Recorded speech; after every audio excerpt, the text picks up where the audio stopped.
உலகுக்கெல்லாம் உணவு வழங்கும் பெரும் மதிப்பிற்குரிய விவசாய பெருமக்களுக்கு பிரவீனா அக்ரியின் பசுமையான வணக்கம்.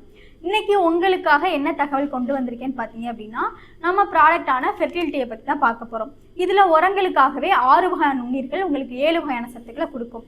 என்னென்ன நுண்ணீர்கள் இருக்குன்னு பார்த்தீங்க அப்படின்னா, அசிடோபாக்டர், பேசிலஸ் மெஜிட்டாரியம், ஃப்ரெட்டூரியா அரண்ட்ரியா, குளுக்கோனோ அசிடோபாக்டர், அசிடிதையோ பேசிலஸ் அமிலோலுக்கிஃபேசியன்ஸ். இந்த ஒரு நுண்ணுயிர் என்னென்ன வேலைகள் பண்ணும் அப்படின்னு சொல்லிட்டு இந்த வீடியோவில் ஃபுல்லாக பார்க்க போகிறோம். ஸோ இந்த வீடியோ ஃபுல்லாக பாருங்கள். ஃபர்ஸ்ட் பார்த்தீங்கன்னா அசிடோபாக்டர். இது என்ன பண்ணும் அப்படின்னா, வளிமண்டலத்தில் இருக்கக்கூடிய நைட்ரஜன் அதாவது தலைச்சத்தை தாவரங்களுக்கு கிரகித்து கொடுக்கும்.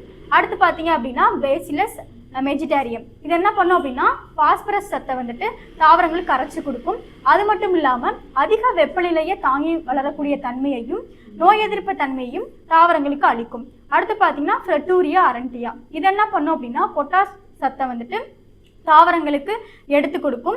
அது மட்டும் இல்லாமல் மண்ணோட வளத்தையுமே மேம்படுத்துது, அதாவது பயிரோட திறனையும் மேம்படுத்துது. அடுத்து பார்த்தீங்க அப்படின்னா குளுக்கோனோ அசிடோபாக்டர். இது என்ன பண்ணும் பார்த்தீங்கன்னா, துத்தநாகம் சத்தை தாவரங்களுக்கு கரைச்சி கொடுக்கும்.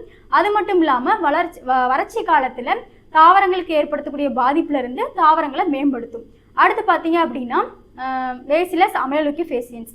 இது என்ன பண்ணும் பார்த்தீங்க அப்படின்னா, சிலிக்கான் சத்தை கரைச்சி கொடுக்கும். அது மட்டும் இல்லாமல் செடி மற்றும் வேர் வளர்ச்சியை அதிகரிக்கும். அசிடிதையோ பேசிலஸ். இது என்ன பண்ணும் பார்த்தீங்க அப்படின்னா, கந்தகத்தை ஆக்சினேற்றம் செய்யும் பாக்டீரியா, இரும்பு சத்தை எடுத்து கொடுக்கும் பாக்டீரியா. இது என்ன பண்ணும் அப்படின்னா, மேலும் மண்ணோட வளத்தையும் மேம்படுத்துது, பயிரோட வளர்ச்சியுமே அதிகரிக்குது. இதை எப்படி பயன்படுத்தணும்னு பார்த்தீங்க அப்படின்னா, ஒரு ஏக்கருக்கு 250 கிராம் போதுமானது. நீங்கள் மூடையாக உரங்களை கொட்டாமல் இந்த 250 கிராமை ஒரு ஏக்கருக்கே பயன்படுத்துங்க. இதே வருடப்பயிரில் எடுத்துக்கிட்டோம் அப்படின்னா ஏக்கருக்கு 2 பாக்கெட்டு போதுமானது. எப்படி பயன்படுத்தணும்னு பார்த்தீங்க அப்படின்னா, தேவையான தண்ணியில் குறைஞ்சது ஒரு 3 நாள் ஊற வச்சுட்டு நீங்கள் ஸ்ப்ரேயும் பண்ணிக்கலாம், வேர்லையும் கொடுத்துக்கலாம். நீங்கள் கொடுக்கக்கூடிய உரத்தோடையும் சேர்த்து நீங்கள் கொடுத்துக்கலாம். நீங்கள் கொடுக்குற உரத்தையுமே இந்த நுண்ணீர்கள் எடுத்து கொடுத்துரும். எனவே அனைத்து விவசாய பெருமக்களும் இந்த ஃபெர்டிலிட்டியை பயன்படுத்தி குறைந்த செலவில் அதிக லாபத்தை பெறுமாறு தாழ்மையுடன் கேட்டுக்கொள்கிறேன். நன்றி. தொடர்புக்கு 8807494699.